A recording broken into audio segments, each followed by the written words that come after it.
Okay, Assalamualaikum warahmatullahi wabarakatuh dan selamat pagi. Hari ini kita akan masuk chapter 6 which is uniform circular motion.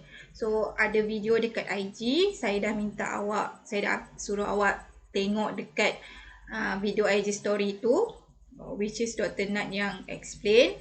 Kat sini saya akan buat revision sahaja dan juga latihan. Okay, dekat chapter topik 6.2 ni, which is example of uniform circular motion, at the IG video tu, IGTV tu, dia tak secara detail. So saya akan fokus here setiap example of uniform circular motion lah. Okay, kita pergi pada awak punya learning outcome. So you kena tahu apa itu period dan apa itu frekuensi for uniform circular motion. Seterusnya kena differentiate between tangential velocity dan juga angular velocity. So this is V, this is omega. Lepas tu awak kena tahu macam mana nak cari FC, what is FC, how to find FC dan formula untuk FC. Okay? Dan mestilah kena tahu macam mana nak solve the problem. Lastly, awak kena tahu pasal Newton law of gravitation and solve the related problem. So, kita tengok apa itu circular motion. Uniform circular motion. Uniform bermaksud dia bergerak dalam velocity constant. Velocity awak adalah constant. And velocity constant ini adalah velocity of the tangential. Tangential velocity awak constant. Dan, okay, circular path ni apa? Circular path ni adalah awak punya ni. Dia punya laluan dia. Laluan dia kita panggil dia sebagai circular path. Kalau awak tengok dia dalam X dengan Y component. So dia dalam 2 dimension. Bermaksud mesti ada resolve Vx dan Vy. Contoh kat sini kan. So this is only Vx. Kalau kat sini you akan jadi Vx here and Vy here. Ni untuk pengetahuan saja, nanti you tak kena resolve pun untuk V, you kena resolve benda lain. Okay, the tangential velocity ni benda lah ni, V ni kita panggil dia sebagai your velocity, kita panggil tangential velocity. Kita panggil dia sebagai tangential velocity. Ataupun dia adalah a type of linear velocity. Kita panggil dia tangential sebab dia dekat circular path. Kita kira dia circular motion kan. So kita panggil dia sebagai tangential velocity. Tapi dia benda yang sama sahaja. Dan dia punya direction, nama pun tangential kan. Always tangent to the path. So kalau kat sini dia tangent to the path lah. So this is your path, dia akan tangent. Kalau here, dia akan ke sana. So V. So kalau your object, this is your circular path. So your object bergerak dalam counterclockwise. This is clockwise, this is counterclockwise. So maksudnya V ke sana lah. V, your V here. So untuk kat sini, your V is here. Macam tu. Okay. Tapi disebabkan awak punya tangential velocity ni selalu berubah arah, kita lagi senang guna angular velocity. So what is angular velocity? Kita tengok dulu this one. Kenapa angular velocity awak adalah delta theta bahagi dengan delta t. So kalau tangential velocity saya akan panggil V. Kalau angular velocity saya akan panggil omega. So omega ni adalah equal to perubahan delta theta over delta t. Okay. Okay, angular velocity ni biasanya dalam, kalau SI unit dia adalah radian per second. Tapi untuk your daily life, dia boleh pakai dalam RPM dan juga boleh pakai dalam CPS, cycle per second. Okay, now kita tengok kenapa dia dipanggil sebagai tangential. Sebab, contoh kalau awak lepaskan tali ni, bila awak lepaskan tali ni, awak punya bola ni dia takkan pergi ke sana. Dia takkan pergi ke sana ataupun dia takkan ke sana. Ni takkan happen Apa yang jadi adalah bila tali ni terlepas, terputus dekat sini, awak punya bola akan go straight, fly tangent to the circular path. This mean your linear velocity ataupun tangential velocity is tangent to the circular path. So bila force ni terhapus, awak punya ball akan fly straight away. So this is actually your displacement also. Kan kita tahu kan, direction of displacement is equal to direction of the velocity. Okay, apa relationship between tangential velocity dengan angular velocity? Okay, awak bayangkan, this is you. Awak duduk kat this point O, dekat A dan dekat B. So bila this circle berpusing, okay, bila this circle berpusing, bila awak dekat O, awak just berpusing sahaja, dia pusing macam awak pusing satu tempat kan.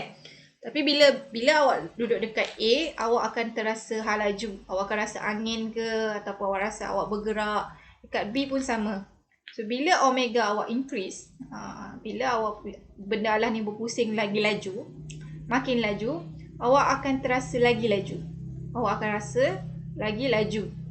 Okay, so bermaksud V is directly proportional dengan omega. Okay, awak bayangkan mula-mula awak duduk kat A, lepas tu awak duduk dekat B.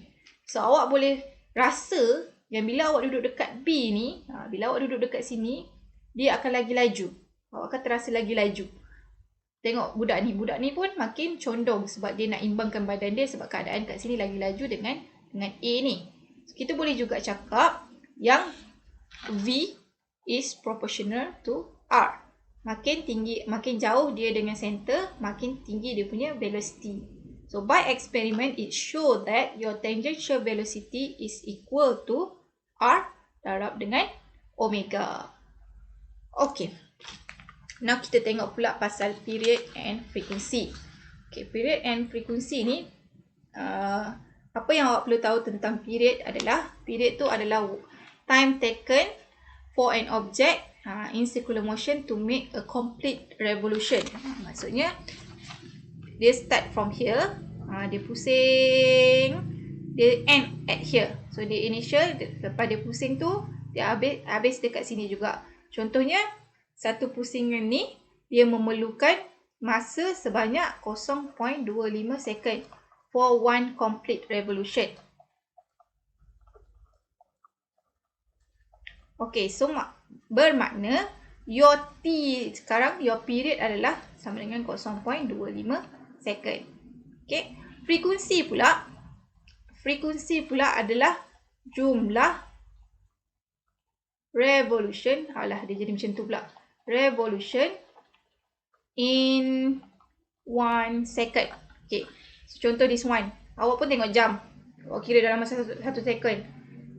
Dia pun pusing 1, 2, 3, 4. Dia pusing 4 kali dalam masa 1 second. So bermaksud your frequency is 4 Hz ataupun 4 second to minus second negative 1. Right? Okay. This is dia punya conversion. So satu revolution bersamaan dengan 360 degree, which is from here to here. Okay. Dan 360 degree itu juga bersamaan dengan 2 pi. Okay. Frekuensi. Frekuensi ni awak tahu dia adalah bersamaan dengan 1 bahagi T. Dan 1 ni bermaksud adalah revolution. So frekuensi juga boleh jadi, contoh satu frekuensi juga boleh jadi 1 revolution per second. So omega, kalau this one, revolution per second ni kita tukar kepada radian. Radian kan? Kita tukar kepada radian per second. Dia akan jadi, this is your omega. So your omega sebenarnya juga adalah angular frequency. Dia boleh jadi angular velocity, dia boleh jadi angular frequency. Okay. Okay, let's see an example. Okay, saya nak tulis mana? Sini sini. Let's say you have 200 RPM. 200 kenapa jadi macam tu? You ada 200 RPM. You nak tukar kepada radian per second. Okay. Okay, so kita 200 revolution per minute. Kita darab pula dengan, so satu revolution bersamaan dengan 2 pi radian. Lepas tu darab dengan berapa ni? 1 minit ke atas. minit kat atas, 60 second kat bawah. Kat sini awak akan dapat 0.35 radian per second. So, awak punya objek ni, contoh kat sini kan, objek ni start from here. Dalam masa 1 second, dia akan bergerak sejauh 0.35 radian. 0.35 radian ni, kalau awak tukar dia adalah dalam 20 degree. Macam itulah, 0.35 radian. Alright? Okay Okay. Ni awak dah dapat, this is your frequency. So, this is your frequency which is 0.35.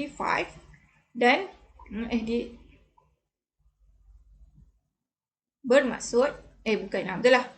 Dalam masa 1 second, dia 0.35 radian. Bermaksud, awak akan dapat period which is 1 per F. 1 bahagi 0.35. Kat sini awak akan dapat T sama dengan 2.86 second. Bermaksud, 1 revolution, this bola ni dia pusing, lepas tu dia sampai sini balik kan, dalam masa 2.86 second.